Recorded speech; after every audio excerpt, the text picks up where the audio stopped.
Hello guys, good day to all of you. मैं मनोज मिश्र competition point पे आप सबका स्वागत करता हूं। मित्रों, इसके पहले की वीडियो में हम लोगों ने देखा कि 1992 में जब प्रथम अर्थ समिट, जिसमें हम लोग देखे थे कि यूएनएफसीसी का गठन हुआ था, United nation framework convention on climate change. जब हम लोगों ने इसका गठन देखा था, इसमें हम लोगों ने एजेंडा 21 के बारे में बात की थी। एजेंडा 21 में कुछ बातों को जोड़ा गया था। उन बातों के साथ एक एजेंडा तैयार किया गया था कि हम आने वाले समय में किन बातों पे फोकस होंगे, जो समस्या उस समय की वर्तमान में थी। तो सबसे पहली जो समस्या थी वह थी ग्लोबल वार्मिंग की। तो ग्लोबल वार्मिंग या इस ग्लोबल वार्मिंग को रिड्यूस करने के विचार पे बात हुई। इस ग्लोबल वार्मिंग या उष्मीय तापन, भूतापन को कम करने की बात हुई। एक योजना में रखा गया। दूसरा रखा गया टू कंजर्व बायोडाइवर्सिटी,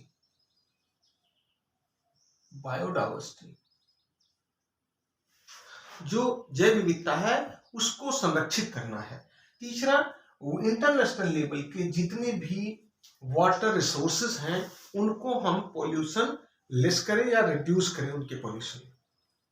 तो इंटरनेशनल वाटर बॉडीज के पॉल्यूशन को घटाना, ये 3 एजेंडा 21 में बातें निर्धारित की गई और इन्हीं को एक्शन प्लान में लाने के लिए, एक्शन इसके दिखाने के लिए एजेंडा 21 के क्रम में यूएनएफसीसी के अंतर्गत सीओपी का गठन हुआ था, जिसे हम लोग सुप्रीम डिसीजन मेकिंग बॉडी के रूप में बात करते हैं। सुप्रीम डिसीजन मेकिंग बॉडी के रूप में यह हमारा COP, conference of the parties का गठन होता है।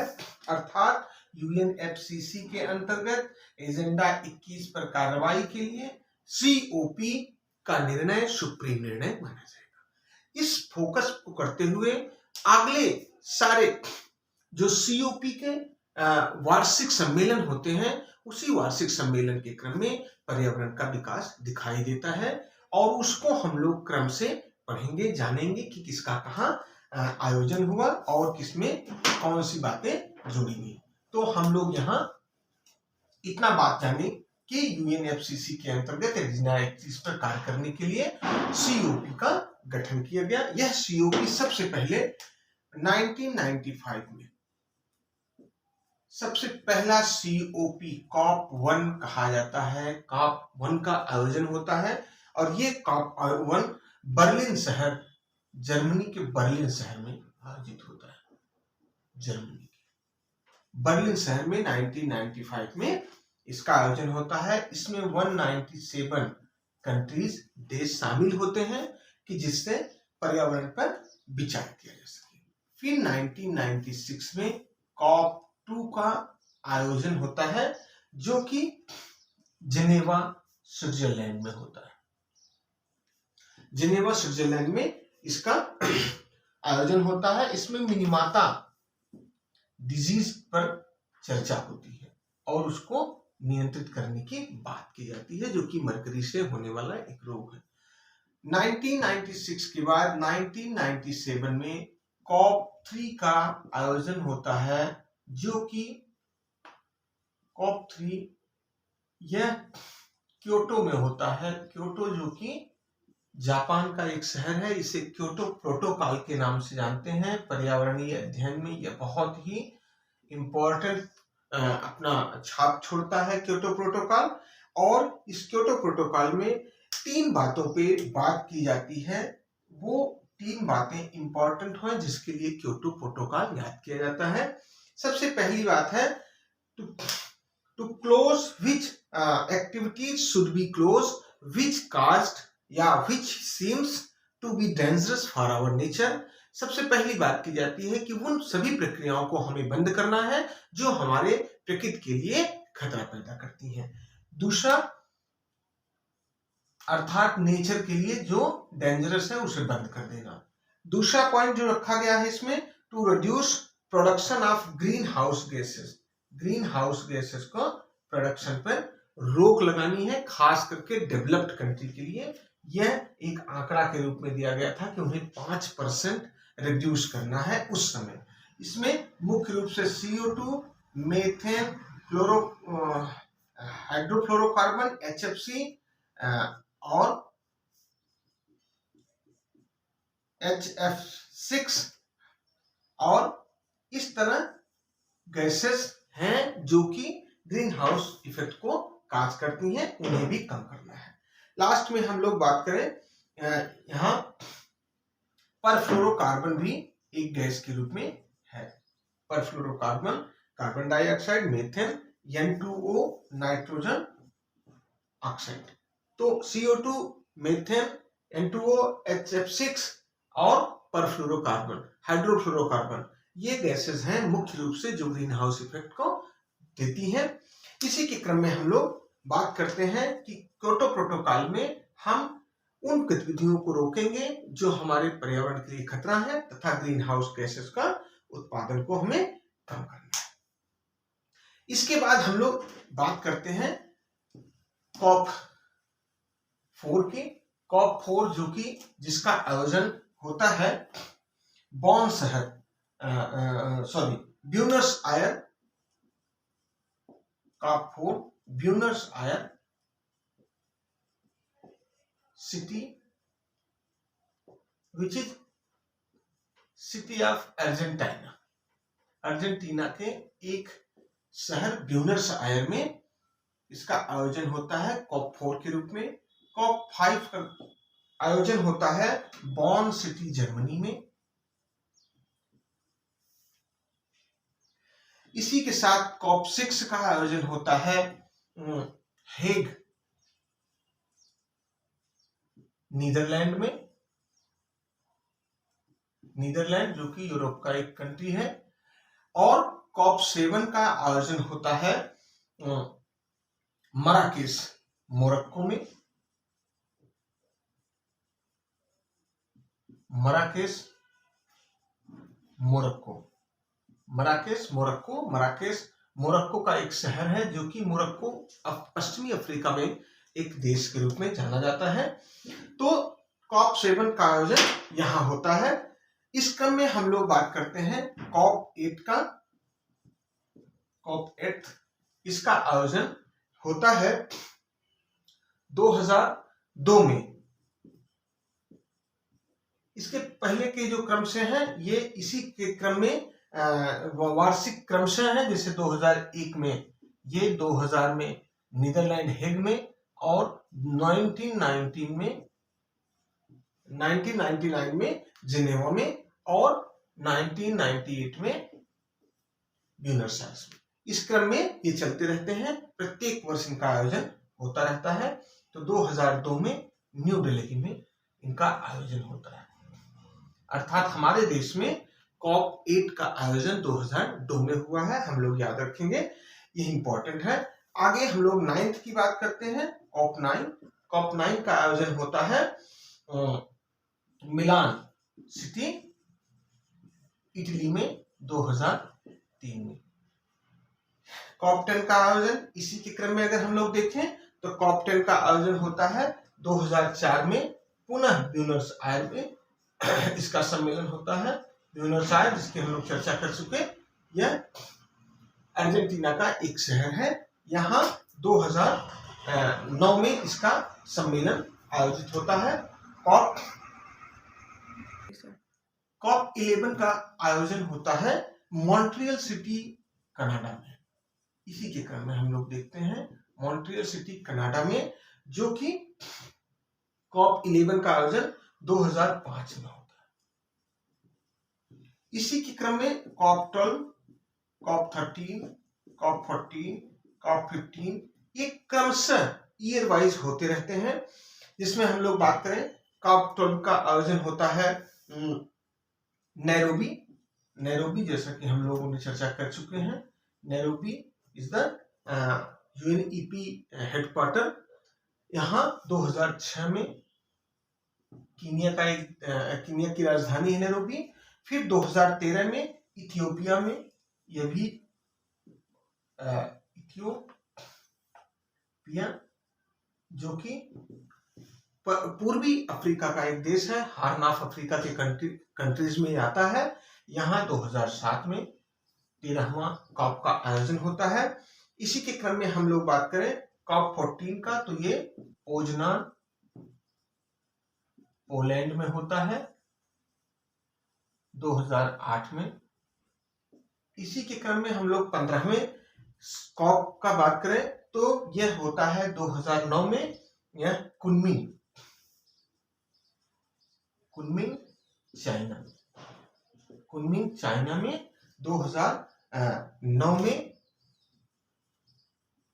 कॉप 15 का आयोजन होता है। इसी के तहत कॉप के अन्य आयोजन जैसे COP 16, COP 17, COP 18, COP 19, COP 20, फिर 21, 22, 23, इनका आयोजन क्रमशः होता रहता है। जैसे हम बात करें कॉप 16 का आयोजन यह होता है कानकुन मैक्सिको में। फिर कॉप 17 का आयोजन होता है डरबन साउथ अफ्रीका में। डरबन साउथ अफ्रीका में यह होता है 2010 में, और कॉप 17 का आयोजन होता है डरबन में 2011 में, और यह 2010 में। इसी तरह कॉप 18 का आयोजन होता है दोहा कतर में 2012 में, कतर की राजधानी दोहा में 2012 में कॉप 18 का आयोजन होता है। अगर हम इसकी बात करें कॉप 19 की, तो कॉप 19 भी वारसा पोलैंड में आयोजित होता है। वारसा पोलैंड 2013 में। कॉप 20 का होता है आयोजन पेरू लीमा में। लीमा इसकी राजधानी है पेरू की। यहाँ 2014 में कॉप 20 का आयोजन होता है। इसी के क्रम में कॉप 21 का आयोजन होता है पेरिस फ्रांस में। फ्रांस की राजधानी है पेरिस 2015 में। 22वां आयोजन होता है मराकेश मोरक्को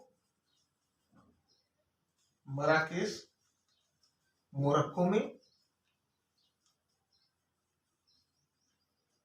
कॉप 22 का आयोजन होता है, जिसको हम लोग एक महत्वपूर्ण सेक्टर के रूप में 2016 में देखते हैं। इस तरह हम अगर बात करें कि अगले क्रम में, तो कॉप मराकेश मोरक्को के बाद कॉप 23, कॉप 24, कॉप 25 इनका भी आयोजन क्रमशः होता है, जो कि यह नजदीक के कॉन्फ्रेंस ऑफ द पार्टीज का आयोजन है, जो अक्सर परीक्षाओं में पूछे जाते हैं। हम तो क्रम से बाकी डाटा इसलिए दिए कि आपको क्रम से याद रहे, बट जिस पूछे जाने वाले होते हैं वो यहीं से इंपॉर्टेंट हो जाते हैं। कॉप 25 के बाद 26, 27 और 28। यही 28 अभी 2023 में डिसाइडेड है, 2022 में ये होना है, 2026 में ये हुआ है, 2021 कॉप 26 2021 में आयोजित हुआ है। इनको हम लोग क्रम से देखते हुए आगे बढ़ेंगे। तो यहाँ हम लोग बात कर रहे हैं कॉप 23 का, तो जो कि बॉन शहर जर्मनी में होता है। बॉन शहर जर्मनी में कॉप 23 2017 में आयोजित होता है। फिर अगला है कॉप 24, जो कि कैटोविस कैटोविस सिटी ऑफ पोलैंड, पोलैंड में यह 2018 में होता है। और COP 25 यह 2019 में यह आयोजन होता है मैड्रिड, स्पेन में। मैड्रिड राजधानी है स्पेन की, स्पेन में इसका आयोजन होता है COP 25 का। और 25 के बाद ही 2019 दिसंबर में कोविड आ जाता है, कोविड-19 का पेंडेमिक बीमारी, इसके चलते 2020 में इसका आयोजन नहीं होता। फिर COP 26 का आयोजन 2021 में होता है और ये होता है मित्रों ग्लासगो,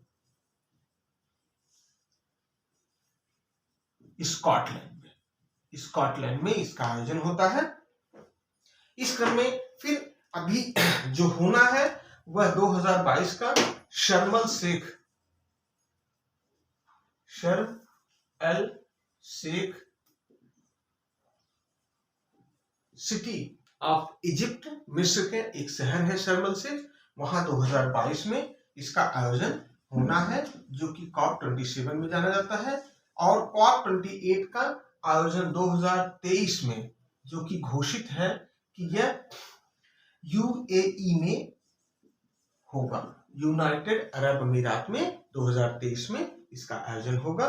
तो इस क्रम में ये जो UNFCCC का मेन डिसीजन बॉडी था COP, उसके अंतर्गत उसी का नामकरण लेते हुए पर्यावरणीय विकास का, बायोडायवर्सिटी के क्रम में, पॉल्यूशन कंट्रोल के क्रम में, ग्लोबल वार्मिंग रिड्यूस करने के क्रम में आयोजन पर ईयर होता रहता है। इन पर ईयर के आयोजन में मुख्य बातों को जोड़ते हुए रखा गया, जैसे क्योटो प्रोटोकॉल में कौन कौन से ऐसे निर्णय लिए गए और कौन कौन सी बातें आई, तो हर साल कुछ न कुछ इसमें जोड़ा जाता है। बायोडायवर्सिटी को कंजर्व करने के लिए और पॉल्यूशन को घटाने के लिए, ग्लोबल वार्मिंग को नियंत्रित करने के लिए। इस क्रम में एनवायरनमेंट का ये टॉपिक कंप्लीट होता है। हम चाहेंगे वीडियो को लाइक करें, शेयर करें, सब्सक्राइब करें। Thank you.